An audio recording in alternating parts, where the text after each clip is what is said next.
Hey, friends and followers out there in internet land. Thank you very much for joining me today.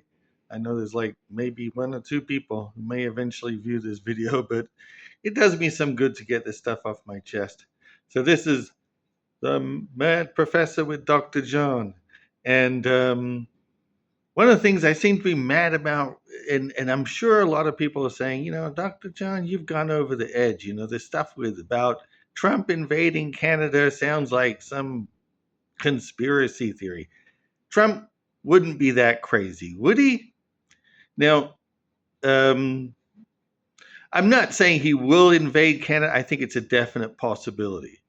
And here are some of the things, the reasons why I think this is a scary, scary, scary moment for us to be living in. I don't know if I'll be able to get to them all today. I don't have any notes or anything. This is straight from the top of my head.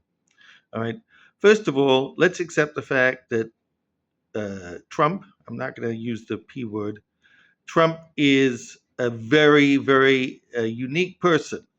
Generally, politics attracts megalomaniacs. It attracts people who are narcissistic.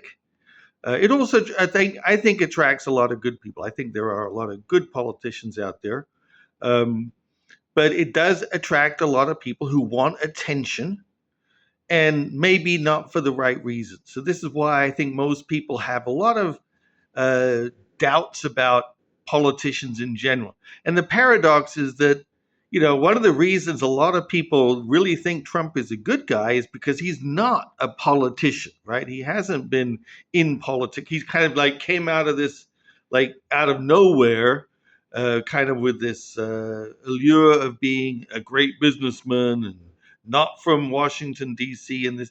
But you see, that doesn't change the fact that he's a narcissistic megalomaniac, right? He's somebody who's already grown up and thinks uh, you know, the world rotates, orbits around him, right? And but again, I'm not going to get into that psychological stuff. I'm going to stick with more practical issues. So the point is, what is Trump trying to achieve in this second term, right? Clearly, from the very beginning, he has been even more abrasive than he was in the first time. He's definitely not tried to make any friends. He's dug a lot of trenches with this all this business of firing people, and not just that people are being fired, but the way they're being fired. These mass layoffs of recently hired staff, because what they're doing is they're grabbing the low hanging fruit. It's very easy to fire a probationary staff person. So basically, everybody who was hired in the last 6 months got a layoff notice. Doesn't matter what they were doing, how well they were, they just got a layoff because they wanted to make it look like they were doing something, right? And then doing things like closing down USAID, closing down the Department of Education. You can have a lot of debates about the effectiveness of these institutions, and I haven't always been like, oh, USAID has always been perfect, and the Department of Education has always been perfect. No, I mean there are arguments to be made for closing these things down, but not in this like haphazard, completely random way, which frankly doesn't make sure that the jobs, like their jobs could be assigned to other departments. It could be made more efficient, but not by just getting rid. Like, let's get rid of this. That's called the hammer approach, right? When you're a hammer, every problem is like a nail, so you just go around bashing everything, right? Anyway, let's not get too excited about that, right? So why Canada? Okay, well let's go back, right? During the campaign, Trump did talk a lot about tariffs, right? He talked a lot about lowering inflation. He talked about lowering taxes, like getting rid of taxes on tips. Getting now, most of these were completely impractical. Nobody had any idea what he was really talking about, right? Getting rid of tax on tips, right? Okay, it's a good idea in theory, but in practice, that the businesses are gonna like make it out that everybody receives only tips, right? So how are you gonna deal with that, right? And then people who work on commission are going to say, well, these are just tips, right? So, how do you actually do that in practice? And then getting rid of lowering price. Well, he never gave any, he just said tariffs, buy tariffs. Well, tariff is a tax. You can't lower prices of a product by putting a tax on it, right? It doesn't work that way, right?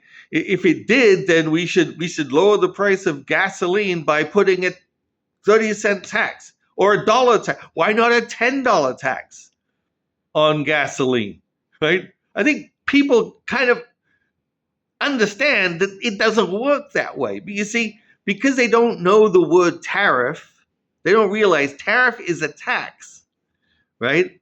So they think, oh, a tariff. Oh, China will pay that. It's like, no, China's not gonna. You're the guy buying the goods, so you're gonna pay the tax, buddy, not anybody else, right? We're not gonna send tax officials to China to say, okay, look, you sold so many goods to the U.S., so you owe us. No, it doesn't work that way. Governments can only tax within their jurisdictions. Anyway, so I mean, it seems very funny if it weren't so crazy. And when I say crazy, I mean really, really batshit crazy, right? Not even just stupid. But even a stupid person would realize when you put a tax on something, you increase the price, and then that money goes to the tax authorities, right? Now, what Trump has done, of course, they've already gone ahead and lowered taxes on billionaires, right? So any money they raise through tariffs, which mostly are paid by consumers, most of it's going to be paid by the middle class, right? That money is going to go to a tax break for the richest people in America. And, there'll be no reduction of the deficit. It will be inflationary because you're sucking money, well, out of the economy. That actually isn't inflationary. The inflationary, it would be the tax itself, which people are paying. But technically speaking, that isn't inflation, right? Because a tax reduces consumption, and that actually reduces demand. Anyway, so let's think of something else. Why why am I worried about war? Because when you look at what Trump is doing with these tariffs, he doesn't seem to have any rhyme or reason. He's simply going out and putting tariffs on the whole world. Now, one theory is he really is that stupid, and he thinks that by putting tariffs on the whole world, he's going to do some good, right? 99.9999% of economists disagree, right? The only economist who seems to agree with this is Peter Navarro. And I'm not saying that all economists are anti tariff. I mean, tariffs can be very useful when you have a specific problem, right? A specific product that needs to be protected so we can develop it. And there are some benefits to applying tariffs in a proper way, right? But historically, we know that high tariffs across the board tend to create a lot of consumption problems for consumers, right? It raises their cost of living, right? Because if you have a 30% tariff, and let's assume half your products are imported, that means 15% of your income is going in taxes to the government, right? So that's not good for any economy, right? To have that much money sucked out, right? Particularly in the form of a tariff, which is a consumption tax, right? And again, there could be reasonable disagreements about different ways of taxing and what's more efficient. But historically, the United States did use tariffs. Trump keeps saying, "Well, we used to have tariffs, and we had the most boom." No, we did not. The economy was not booming, right? I don't think anybody's going to want to go back to the 18th century and say, I want to live like in the 18th century with my ramshackle house and the sagebrush rolling past the fields and riding horses everywhere. I mean, it sounds romantic, but I don't think most Americans want to do that. I think they like their cars and their trucks, and they like their big houses, and they like their cell phones and their iPhones and all the stuff that goes with modern living, right? I don't think any American really believes that the United States was fabulously wealthy in the 18th century. No, it was not. Right? We were a very poor country, right?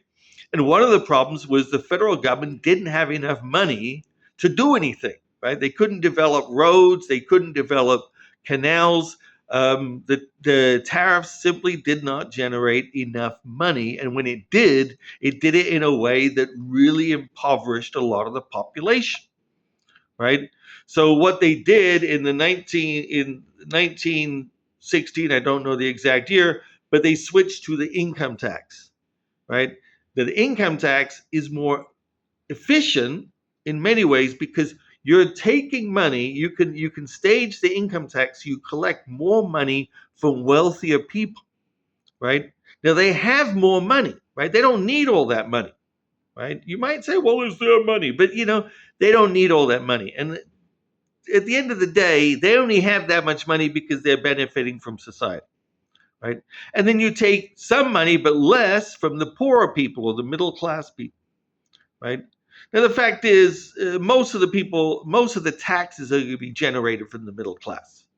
Poor people are not going to pay a lot of tax because they don't have a lot of money. If you're gonna go to a poor person who earns 10,000 a year and you say you have to pay 50% tax or 30% tax, right? Which is what a stiff tariff would do, or a consumption. They're going to go from being poor to basically starving to death, and you're going to have social unrest, right? If you go to the middle class and they've got 50,000, then you can say, okay, give me 10,000 or 15,000.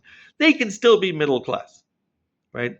And then you go to the super wealthy and they've got millions, and you can say, okay, well, give me half your money, or whatever it is, right?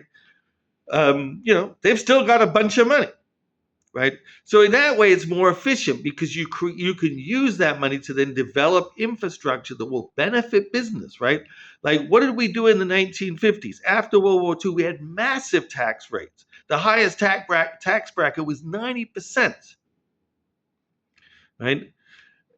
Uh, 80 to 90%, right? And we had the biggest boom in the 50s and 60s. This is when the United States economy was booming, when we had high income taxes on the wealthiest people, right? And the government could afford to build the national highway system, the freeway system, interstate system done by Eisenhower, a Republican, right? We could afford to develop airports. We could afford to develop infrastructure. This thing created a boom in housing. The suburbs could be built because now there were roads going to the suburbs. Goods and services could move around freely. Right? Before World War II, it took ages to get across the country. Right? You had to send everything by train, which gave the trains a monopoly, and they could charge whatever they wanted. Right? Anyway, I don't want to. I kind of got a little distracted into a discussion about tax policy. Anyway, the point is tariffs are not used anymore because they're not efficient. So, most countries today have a 1, 2, 3% tariff, right? Just to regulate and trade. And then they might have some higher tariffs on specific goods and services that they want to protect, or they want to punish some other country, right? Nobody does this 100% tariff on China. It's insane, right? Nobody can justify this. But why is he doing this, right? He's created this collapse in the stock market, right?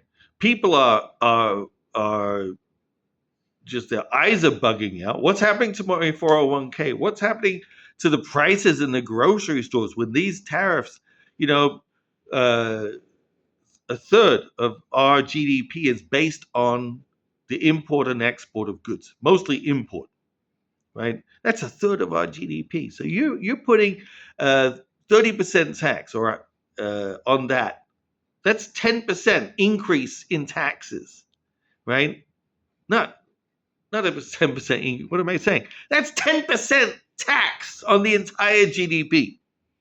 Now, of course, it doesn't end up being 10% because what's going to happen is people go to the store, they're going to start seeing the prices, and they won't buy it. They won't buy stuff, right? People are going to put off buying stuff. They won't. I'm not going to buy that jacket. It was $100 last week. Now it's $150. I'm not buying that car. It was 50,000 this last year. Now it's 80,000, 70, 80,000, right? They're not going to do that. They're going to be smart, and they're going to say, well, Trump will probably start lower the tariffs, and I'll just put off buying it, right? And when that happens, of course, all the stores are going to start to close, right? They're going to find fewer options. It's going to be harder to get goods at any price, right? So that's going to be what creates inflation, right? So why is he doing this? No sane economic authority advisor would suggest this, right? Ever, which is why all the so-called experts, their heads are exploding. They're trying to say, why is Trump doing this? Is he really so smart? He's going to get the whole world to bow down to him and kiss his, what, right? Well, I think it's because he is deliberately trying to undermine the economy. He's creating a crisis, right? Now, you look back in history, dictators, authoritarians, they benefit from crisis because in any crisis, they then get or take the authority, the power to do whatever they want, right? You look at what happened in Germany. Now, I hate falling into this Adolf Hitler equals Donald Trump thing, but there's a lot of similarities, right? There was a crisis in the Weimar Republic, and what happened? Adolf Hitler came as I'll solve all the problems. I'm the only one who can do it, right? Now, Adolf Hitler promised, he wrote this in a book that he would start a massive war, take land from other countries. He is going to massacre or do something about the Jewish population in Germany and by extension any territories he took, right? He said this, but yet, even though he tried to stage a coup, a putsch, as they say, right? He said all these things in the book, but yet he got elected. He ended up becoming the chancellor in Germany. And all the old conservatives, just like the GOP in the United, they all said, "Oh, it's okay. We can control him. We'll control. Yeah, he won't do any of these things. He was just joking. This is just a joke." Right? And next thing you know, right? One of the things he did is he required that every couple married in Germany would get a copy of his book called Mein Kampf, or My Fight, right? His fight to kill millions of people, to create wars, to take over, to become a dictator, right? That was his fight, right?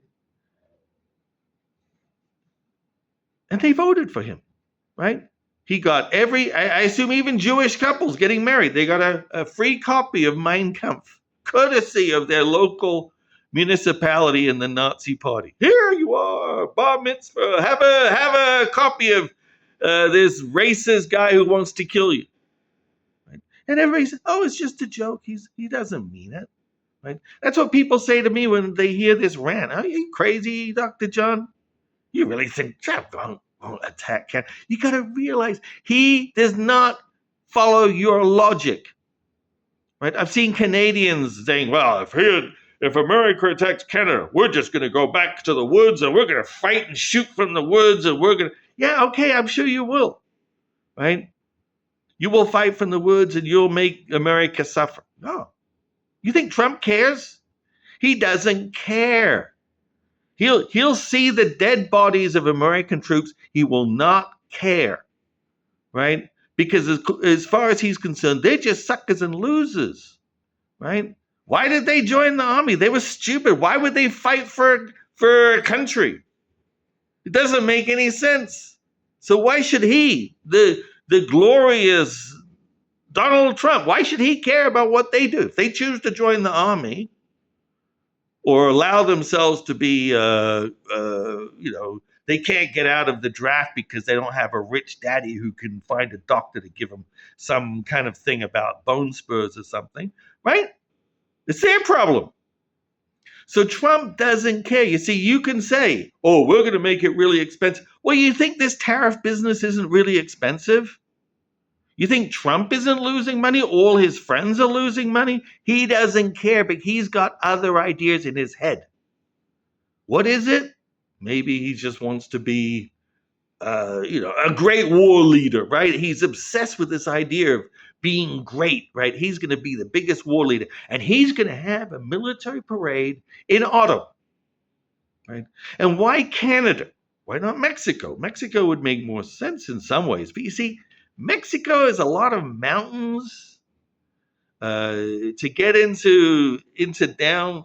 There's a lot of mountains there. It's a lot of different. Plus, what if you took over Mexico? Then you just absorbed 100 million Hispanics, right? Whereas Canada, right, 90% of the population lives within 50 miles of the U.S. border.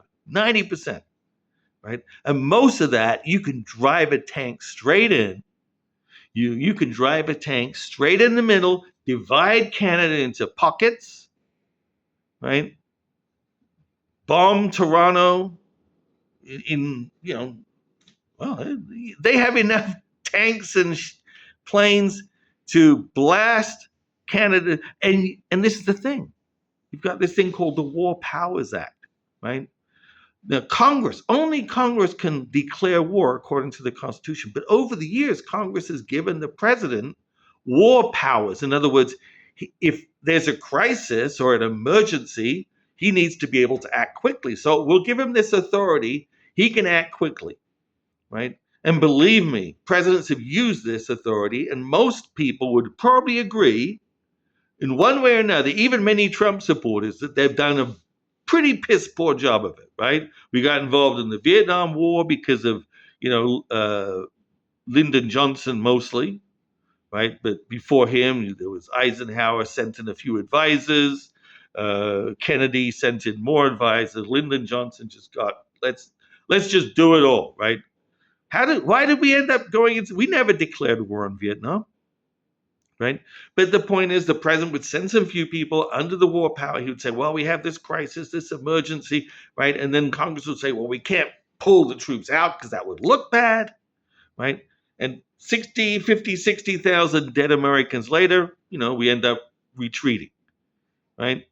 Same thing, how many invasions have we had in Latin America? We've had 150 invasions. You can debate what constitutes an invasion, right? Bush invaded Panama, right? He had no authority to do that from Congress. He just went in. He said, there's an emergency. Reagan invaded the Grenada Islands, right? Took a day and a half, right? He never got authority from Congress, right? So in theory, only Congress can declare war, but because Congress says, well, if there's an emergency, you have permission to go in, right? And then they have a whole month before they even have to justify it, right? Within a month, they have to come back to Congress and say, well, this is why we went in, right? So it took a week to invade Panama, right? By the time Bush came back, it was like, I don't need, why justify it? I already finished.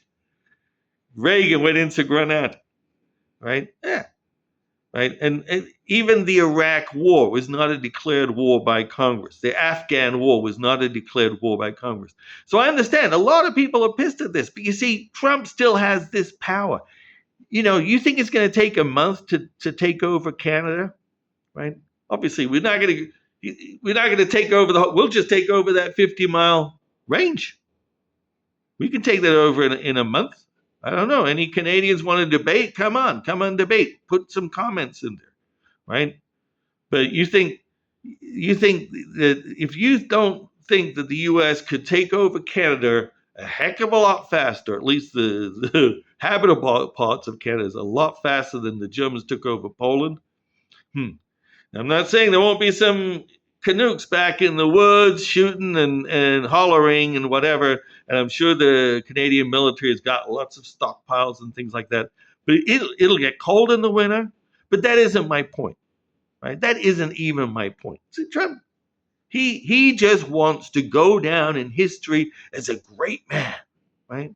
These people get old, and that become, if they're, it's like Putin. It's like, give up, dude. You're almost dead, and you're dragging yourself around, right? Just to exert power. It's like, give it up.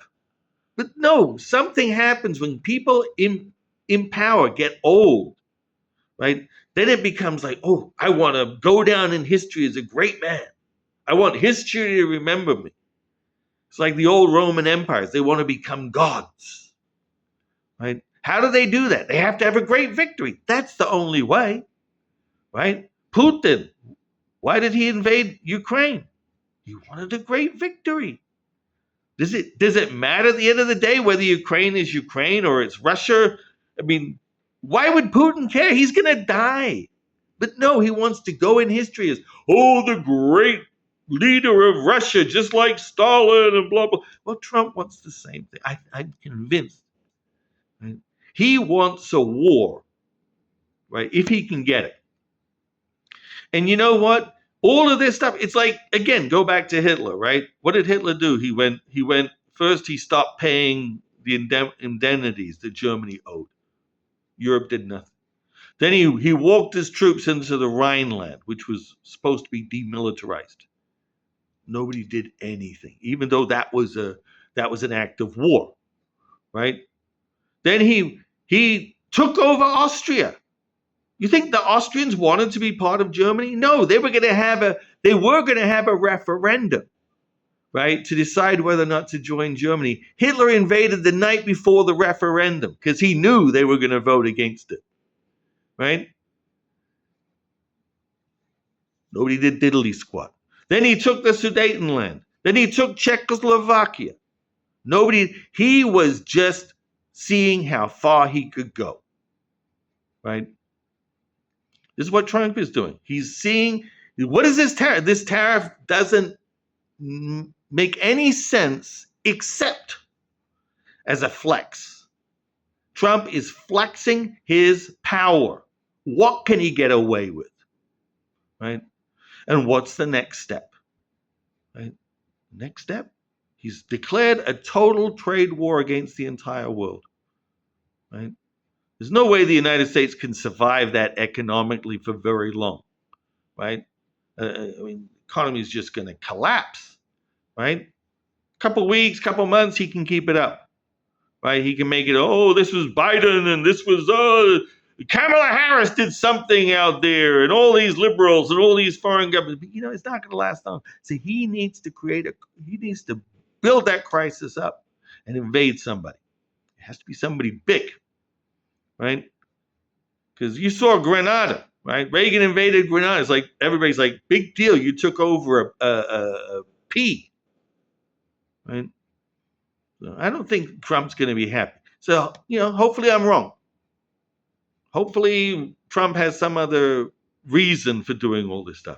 But, I don't know. And the point is, who's going to stop him? Congress could stop him right away by simply reversing his tariff policy, which only Congress can impose taxes. Right? The president can only do it under emergency circumstances. What's the emergency? Right? He's like a kid pulling the fire bell. It's like, emergency, everybody out, school is canceled. It's like, what? And we have to revoke the War Powers Act, right? There's no need today for a War Powers Act, right? In fact, maybe there never was. The idea of giving all this authority to one man, right? Just because he happens to be called commander-in-chief, that doesn't mean diddly squat, right? A commander-in-chief just means he gets to organize the army, right? He's like the general. He doesn't get to start a war. That's not the role of a commander-in-chief. So, this is a huge mistake we've made in U.S. history, is to give all this authority to the president, which he does not need to have. They can have some other person or a committee of people, maybe the top people from each branch of government, right? Right now, they're all Republicans, but still, even there, you would have some real leverage, right? And that would be a small enough group to be able to make any decision in any case of emergency. So I'm going to keep harping on this point because nobody else is making this point that we are in a true crisis, and we can avert it right now by simply redefining or revoking the War Powers Act, right? Taking that nuclear football away from Trump, taking away any ability he has by himself to send troops into battle, right? As opposed to simply managing as a commander in chief manages whatever's going on. So, you know, please try to spread this. If you like what I'm saying, like if you share it to your friends, subscribe to whatever this channel is, and comment. Let me know what you think. You think I'm crazy? You think, oh, Trump would never do that. He's a nice guy, right? Or, yeah, Trump's bad, but he's not that bad. Or, yeah, Trump's stupid, but he's not that stupid. Okay, then tell me what you think. All right. You have a good night, and hopefully we'll still be alive next year. We'll see.